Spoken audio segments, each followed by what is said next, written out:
Good evening. Thanks for being here. The worst may be over, at least for now, but we're not out of the cold yet on Vancouver Island.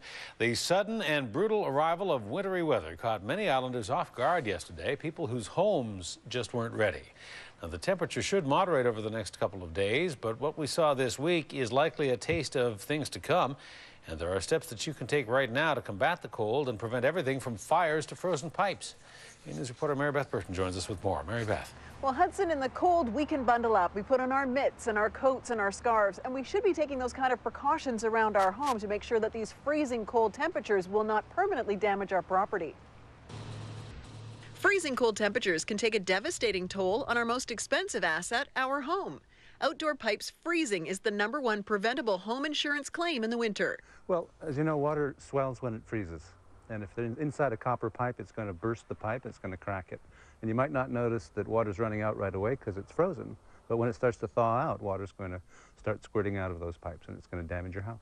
Home Inspector Tony Braid says there are a few immediate steps to take to mitigate the damage. Start by unscrewing garden hoses. You can see that this one is frozen. You can't move it at all. So probably a good idea would be to thaw it out with a hairdryer, and then take something like a glove and tape that on there for a little bit of insulation, and then it won't freeze next time.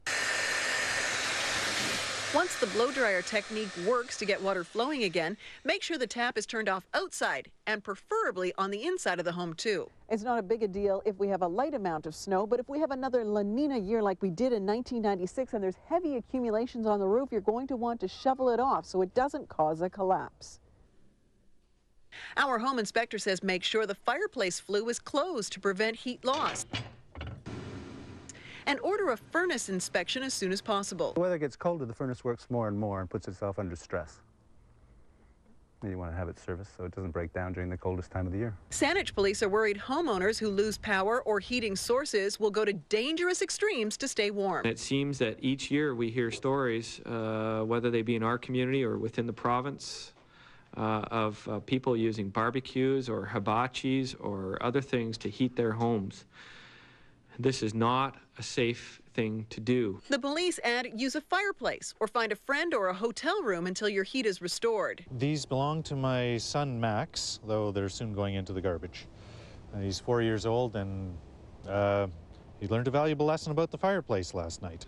Max wasn't wearing the pants when he swung them near a gas fireplace. But because of the cold, we were running it all day and brushed up against it. And I just keep thinking this could have been his skin.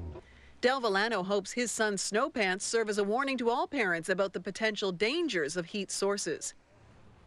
And back to our homes now. Canadian Direct Insurance says the top 5 winter-related claims are #1, outdoor pipes freezing, as we mentioned. #2 is shingle damage done in windstorms, which certainly applies here on Vancouver Island. Collapsed roofs and awnings, #3. #4 is tree and branches falling on homes and decks, etc. And the 5th most popular claim in the winter, Hudson, no surprise here, claims related to falls on icy sidewalks or in driveways. So be sure to use your salt and sand and clear those off. Good idea. Mary Beth, thank you.